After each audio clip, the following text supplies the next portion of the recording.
Selamat pagi Bapak dan Ibu, senang sekali bisa bertemu kembali di kanal kita, Hidup Indah di Usia Tua. Di sini kita selalu berbagi cara-cara sederhana ya untuk menikmati masa tua yang lebih sehat dan tentu saja lebih bahagia.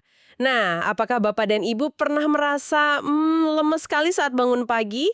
Atau mungkin suka khawatir karena tekanan darah yang rasanya sering naik turun? Hari ini kita akan membahas sesuatu yang sangat praktis untuk itu. Kita akan kupas tuntas 6 kebiasaan pagi yang sederhana. Sumbernya dari tulisan The Six Daily Rituals of Senior Wellness. Tapi ini bukan sekedar tips biasa loh, karena setiap kebiasaan ini akan kita kaitkan dengan data kesehatan dari Indonesia. Jadi sangat sesuai dengan kondisi kita semua. Mari kita mulai pembahasannya. Tentu, kalau dilihat sekilas, mungkin ini kelihatannya seperti, daftar tips kesehatan biasa. Tapi kalau kita bedah lebih dalam, ini sebetulnya bukan 6 kebiasaan yang acak. Ini sebuah sistem, di mana setiap langkah itu membangun fondasi untuk langkah berikutnya. Sangat cerdas sebenarnya. Betul, sepertinya tulisan ini mau bilang kalau ada dua musuh utama penuaan yang sering kita tidak sadari ya, yaitu peradangan dan pembuluh darah yang kaku. Dan keenam ritual ini adalah cara kita melawannya setiap hari. Oke, kita mulai dari fondasinya dulu. Sesuatu yang terjadi bahkan sebelum kita benar-benar memulai hari, yaitu tidur. Sumber ini menekankan sekali pentingnya tidur dan bangun di jam yang sama, setiap hari. Kedengarannya sederhana sekali ya, tapi mengapa ini dianggap titik awal yang tidak bisa ditawar? Ini titik awal karena ini yang mengatur sistem operasi utama tubuh kita. Biasa disebut jam biologis. Coba bayangkan, tubuh kita ini seperti orkestra yang sangat rumit Bapak dan Ibu. Nah, jam biologis ini adalah konduktornya. Oh, yang memimpin semuanya itu ya? Betul. Kalau konduktornya datang dan pergi sesuka hati, musiknya pasti kacau kan? Dengan tidur dan bangun di waktu yang sama, kita memberi jadwal yang pasti pada konduktor itu. Nah, ini langsung mengatur dua hormon penting. Malam hari, jadwal teratur itu memicu keluarnya melatonin yang membuat tidur kita nyenyak. Kemudian, menjelang pagi, tubuh akan bersiap-siap melepaskan kortisol. Nah, kortisol ini kan sering dianggap hormon stres ya, kok malah bagus? Merasa segar, waspada, dan siap beraktivitas. Itu sinyal selamat pagi alami dari tubuh. Masalahnya muncul kalau jadwal tidur kita berantakan. Tubuh jadi bingung. Jadi bingung kapan harus mengeluarkan hormon-hormon itu ya? Tepat. Akibatnya, kita lemas di pagi hari, malamnya malah sulit tidur karena kortisolnya baru keluar di waktu yang salah. Kekacauan inilah akarnya. Dan kekacauan ini dampaknya sangat nyata ya, terutama ke tekanan darah. Ini menarik sekali karena data dari Riskesdas menunjukkan adanya lonjakan tajam penderita hipertensi pada penduduk kita di atas usia 60 tahun. Bagaimana persisnya hubungan antara jadwal tidur yang tidak teratur dengan angka di alat tensi yang terus naik? Hubungannya sangat langsung. Saat siklus kortisol berantakan, tubuh kita itu berada dalam kondisi stres tingkat rendah terus-menerus. Jantung jadi harus kerja lebih keras, pembuluh darah lebih tegang. Kalau ini terjadi tiap hari, bertahun-tahun, ya akhirnya pembuluh darah jadi kaku dan tekanan darah jadi tinggi. Jadi, hanya dengan mengatur jam tidur, kita itu secara aktif memberi kesempatan sistem jantung dan pembuluh darah kita untuk istirahat setiap malam. Oh, begitu. Jadi setelah fondasi hormonnya diatur, tubuh bangun dalam keadaan yang lebih seimbang. Tapi ada satu kondisi yang pasti kita alami setelah tidur. Dehidrasi atau kurang cairan. Tulisan ini bilang, langkah kedua sangat sederhana tapi penting. Minum 1-2 gelas air putih bahkan sebelum melakukan yang lain. Betul. Anggap saja ini seperti menyalakan mesin mobil setelah semalaman diparkir. Selama kita tidur, kita itu kehilangan cairan lewat napas dan keringat. Akibatnya, saat bangun, darah kita jadi sedikit lebih kental. Oh, jadi lebih kental ya? Iya, kondisi ini memaksa jantung memompa lebih kuat untuk mengedarkan oksigen ke seluruh tubuh, termasuk ke otak. Apa karena ini ya kita kadang merasa sedikit pusing atau berkunang-kunang kalau bangun terlalu cepat? Karena darah ke otak belum lancar. Tepat sekali. Dengan minum air putih begitu bangun, kita langsung mengembalikan cairan tubuh. Ini membantu mengencerkan darah, jadi beban kerja jantung langsung lebih ringan. Aliran darah ke otak jadi lebih lancar, pikiran lebih jernih, dan rasa lemas berkurang. Ini penting sekali ya kalau kita lihat data Riskesdas lagi. Tercatat 34,1% orang dewasa di Indonesia itu mengalami hipertensi.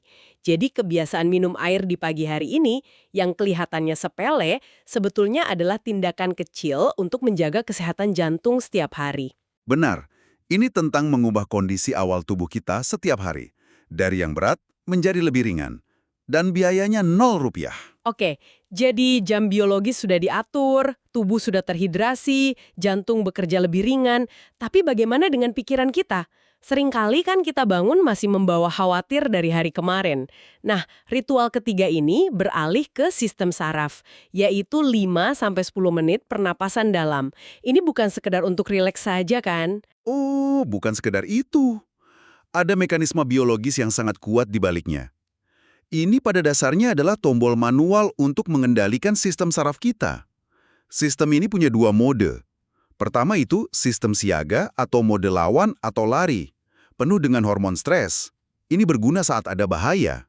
Tapi di kehidupan modern, mode ini sering aktif terus ya karena stres. Nah, itu masalahnya. Mode kedua adalah sistem istirahat dan perbaikan.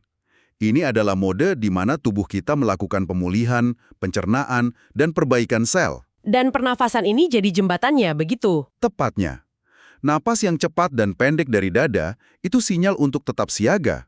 Sebaliknya, kalau kita secara sadar memperlambat napas, menariknya dalam-dalam sampai ke perut, itu sinyal yang sangat jelas bagi otak untuk beralih ke mode istirahat dan perbaikan. Oh, seperti menekan tombol tenang ya? Betul. Saat kita lakukan itu, hormon stres langsung menurun, detak jantung melambat, dan tekanan darah turun secara alami. Ini lagi-lagi terhubung dengan data dari Kementerian Kesehatan ya, yang menyoroti stres sebagai pemicu utama penyakit jantung pada usia di atas 55 tahun. Jadi latihan pernapasan ini seperti tindakan pencegahan.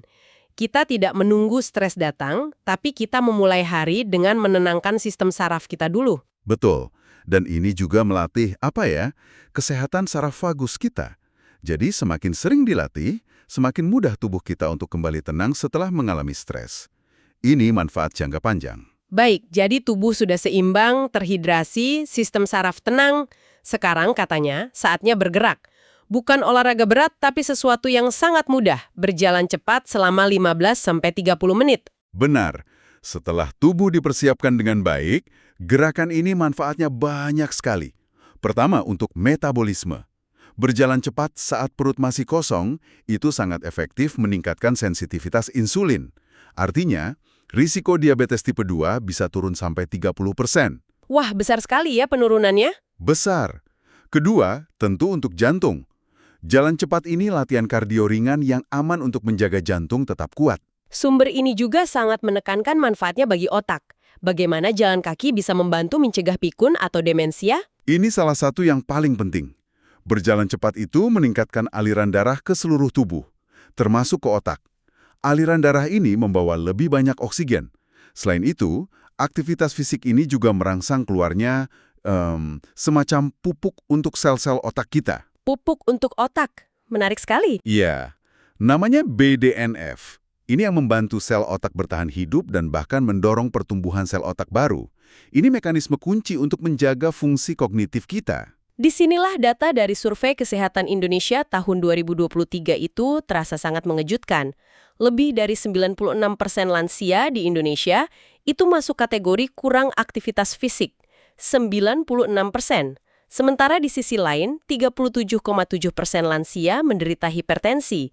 Kesenjangannya besar sekali ya, antara masalah dan solusi sederhananya. Itulah inti masalahnya. Mungkin karena banyak yang berpikir olahraga itu harus berat dan melelahkan. Padahal tulisan ini membingkainya hanya sebagai berjalan cepat.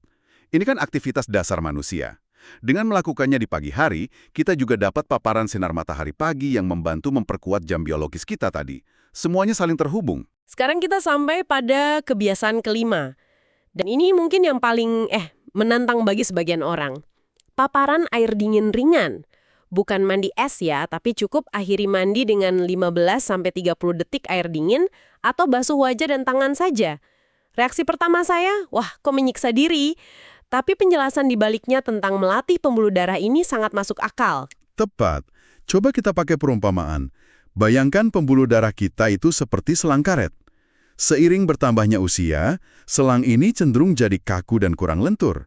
Nah, ini salah satu penyebab utama hipertensi. Paparan singkat air dingin itu membuat pembuluh darah di dekat kulit menyempit. Mengerut gitu ya? Iya. Kemudian, saat tubuh hangat lagi, pembuluh darahnya akan melebar lagi. Proses buka tutup yang cepat ini seperti senam untuk pembuluh darah kita. Ini membantu menjaga kelenturannya. Jadi ini cara aktif melawan pengerasan pembuluh darah ya? Tepat. Selain itu, ada manfaat lain. Kejutan dingin ini merangsang sirkulasi sistem getah bening. Sistem ini adalah bagian penting dari kekebalan tubuh kita untuk membuang sampah atau racun. Paparan dingin membantu memicu pergerakan sistem ini. Kementerian Kesehatan kan sering menyebut sirkulasi yang melemah dan peradangan itu akar dari banyak masalah kesehatan di usia senja. Jadi kebiasaan yang terasa tidak nyaman ini sebetulnya langsung menyasar kedua masalah itu ya? Benar, dan kuncinya adalah memulai dengan sangat ringan. Mungkin pergelangan tangan dan wajah dulu selama beberapa detik. Tujuannya bukan untuk menderita, tapi memberi sinyal kejut yang positif bagi tubuh.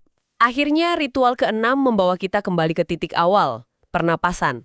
Tapi kali ini disarankan bukan sebagai sesi khusus di pagi hari, melainkan sebagai tombol reset yang bisa digunakan kapan saja sepanjang hari. Apa bedanya? Sesi pagi itu untuk mengatur kondisi dasar kita menjadi tenang. Nah, kalau penggunaan sepanjang hari ini untuk pemeliharaan. Bayangkan Bapak dan Ibu memulai hari dengan ruangan yang bersih dan rapi. Sepanjang hari kan, kekacauan seperti stres atau pikiran negatif itu mulai menumpuk. Latihan napas singkat, mungkin hanya 3-5 tarikan napas dalam, itu berfungsi seperti merapikan kembali ruangan itu sebelum jadi terlalu berantakan. Oh, jadi ini alat manajemen stres yang bisa dipakai kapan saja ya?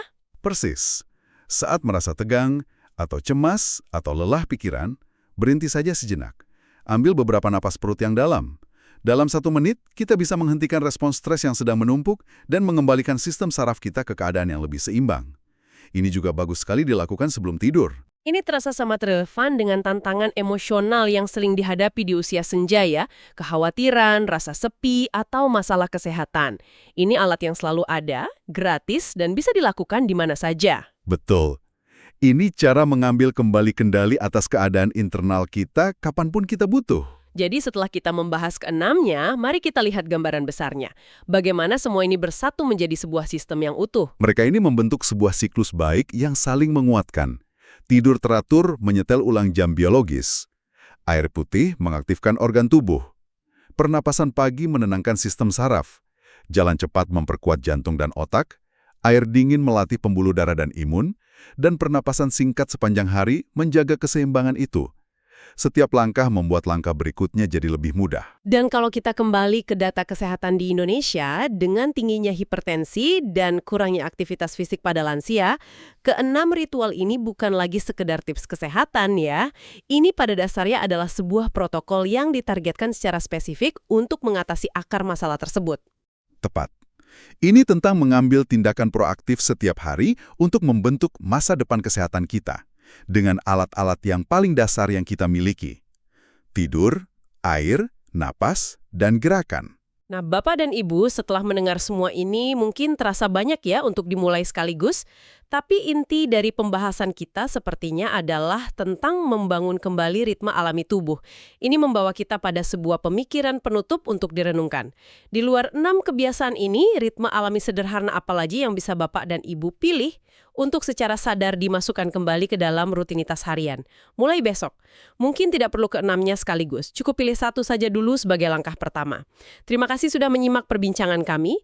Jangan lupa untuk menekan tombol suka jika informasi ini bermanfaat, bagikan kepada teman dan keluarga, dan tentu saja berlangganan kanal Hidup Indah di Usia Tua agar tidak ketinggalan pembahasan kami selanjutnya. Tetap sehat, tetap semangat, sampai jumpa!